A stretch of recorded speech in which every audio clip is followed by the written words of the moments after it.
I was told that there's nothing in darkness. I even used to believe it, but until that one night, when I went for silence in the dark, but returned back with an enormous dust of acceptance and loudness. I saw a guy smoking behind his parents' back in the balcony out there. I saw a pet dog questioning his entire existence and a street dog enjoying with his mates. I saw the moon, which looked so far but felt the nearest. I saw those stars twinkling one after another as if they were enjoying to a beat of music. I saw rooms of houses with glowing lights, which I had just seen in their painted colors. Insects that were on a hunt now, plants that moved sweetly on those bridges, aeroplanes that were escaping this beauty secretly for a silent mission. The glories of lights in houses that started getting turned off now. It felt like the whole city was asleep. The only two awake were me and these noises.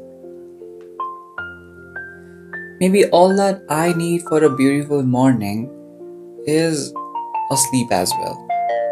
Maybe that's how the noises will be a part of my journey to a breathtaking end. Maybe that's why this night is not a thing of silence but screams that are not loud enough to be heard but are just felt inside.